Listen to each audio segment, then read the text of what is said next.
नहमदुहु व नुसल्ली अला रसूल करीम अम्मा बाद। पश्चिम बंगला का पीर फुरफुरा दरबार शरीफ मुजद्दिदिया जवान फिर अबू बकर सिद्दीक रहमतुल्लाह अलैहि का संगठन ऑल इंडिया मुजद्दिदिया मिशन सर्वधर्म सम्मेलन कमेटी के सदस्यों हैं हम मोहम्मद आसिफ। इसके अलावा सर्वभारतीय जातीय कांग्रेस नेशनल इंडिया गठबंधन पश्चिम बांग्ला राज्य कांग्रेस के सदस्यों हैं हम हिंदू मुस्लिम सिख ईसाई जैन ख्रिस्टन आदिवासी दलित हम सब है भाई भाई। मजहब नहीं सिखाता आपस में बैर रखना। हिंद है हम, ये वतन है हमारा।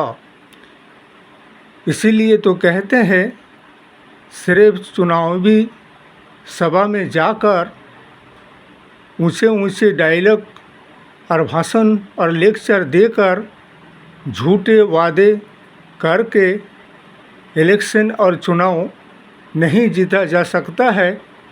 नरेंद्र मोदी साहब, इसलिए कि तुमने 2014 से लेकर 2024 तक के 10 साल के समय में जब देश और समाज का और जनगण का विकास करके नहीं दिखा सका, तो आप क्या विकास करके दिखाओगे? आप क्या खाक विकास करोगे? इसीलिए झूठे वादे से नहीं बल्कि वादे को पूरा करके दिखाने से हर काम ने तुमने तो हर काम को वादा खिलाफती किए और ना ही वादे को पूरा किए बल्कि जनगण को धोखा दिए। इसके सिवा और क्या किए? इसलिए कि जैसे कि विदेशों से काला धन की बात है, ना तो काला धन वापस आया, ना किसी के अकाउंट में 15 लाख रुपया आया, वो भी एक धोखा है। इसके अलावा जीएसटी टैक्स लागू किए, ज़रूरत से ज़्यादा गरीबों पर बोझ डाल दिए, महंगाई बेरोज़गारी को बढ़ावा दिए। इसके अलावा नोटबंदी किए, उससे भी किसी को कोई फ़ायदा नहीं हुआ, सिवाय नुकसान के। लाइन और कतार देकर ना जाने कितने लोगों को अपना ज़िंदगी और जान गंवाना पड़ा। इसी तरह से तुमने जनगण को परेशान और हैरान और हरेसमेंट करने के सिवा और क्या किए हैं। इसीलिए जैसे कि अभी विकास के नाम का धब्बा हो, तुम विकास के नाम को बदलने से, योजना को बदलने से उसे विकास नहीं कहा जा सकता है। किसी शहर के नाम बदल देना, किसी इलाका के नाम बदल देना, जैसे कि राजपथ के नाम को बदलकर कर्तव्य पथ बना देना, इसे कोई विकास नहीं कहते हैं। बल्कि विकास के नाम पर तुमने जनगण के लूटे हो और संविधान और इतिहास को बदलने का काम किए हो। इसीलिए किसी देश इलाका के राज्यों का शहर का नाम बदल देने से उसे विकास नहीं कहा जा सकता है।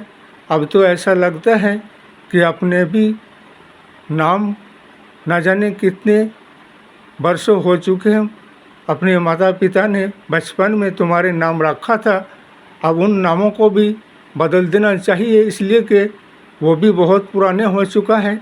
इसलिए कि इस तरह से जनगण के को बेफुजुल बातों में उलझा कर और आलतू और फालतू कुछ भी बात करके जनगण को धोखा देने से काम नहीं चलेगा। इसलिए हमारे सर्वभारतीय जातीय कांग्रेस नेशनल इंडिया गठबंधन को जयी बनाइए और एक परिवर्तन और बदलाव को लाइए। राष्ट्र और देश और समाज को विकास के राहों पर आगे बढ़ा कर लेकर चलिए। इसलिए कि हमारे सर्वभारतीय जातीय कांग्रेस राहुल जी, सोनिया जी, प्रियंका जी से ये कहना है, हम चाहे इलेक्शन और निर्वाचन में खड़ा ना हो तो क्या हुआ, इसलिए कि हम जैसे हमारे इंडिया नेशनल गठबंधन को समर्थन देते आ रहे हैं और राहुल गांधी को समर्थन देते आ रहे हैं, इसी तरह से हम देते रहेंगे। तुम्हें घबराने की कोई ज़रूरत नहीं है। और हम कहीं भी और किसी भी जगह पे रहे, हमारे तरफ से हमारे देश और समाज और राष्ट्र के लिए, राष्ट्रीय एकता के लिए, संविधान के लिए, आइन के लिए, कानून के लिए, इंसाफ और न्याय के लिए हमारी आवाज़ उठता है और उठता ही रहेगा। और हम ये सुझाव सर्वभारतीय जातीय कांग्रेस को देते हैं और देते आए हैं और देते रहेंगे। और इंटरनेशनल इंडिया और गठबंधन को जयी बनाइए, यही हमारे सर्वभारतीय जातीय कांग्रेस से कहना है। और भारतवर्ष के 130 करोड़ जनगण से ये कहना है कि 10 साल तो तुमने नरेंद्र मोदी के हाथ में 130 करोड़ जनगण देश और राष्ट्र का शासन देकर देख लिए हैं, लेकिन सिवाय गरीबी, महंगाई, बेरोजगारी और कुछ नहीं मिला। विकास के नैया को तो डुबा ही दिया है। इसलिए डूबते हुए नैया को बचाने के लिए परिवर्तन, बदलाव की ज़रूरत है। और सर्वभारतीय जातीय कांग्रेस नेशनल इंडिया गठबंधन को लाइए। इस वीडियो को ज़्यादा से ज़्यादा लाइक दीजिएगा, शेयर कीजिएगा, सब्सक्राइब दीजिएगा। जय हिंद, जय भारत, मोहम्मद।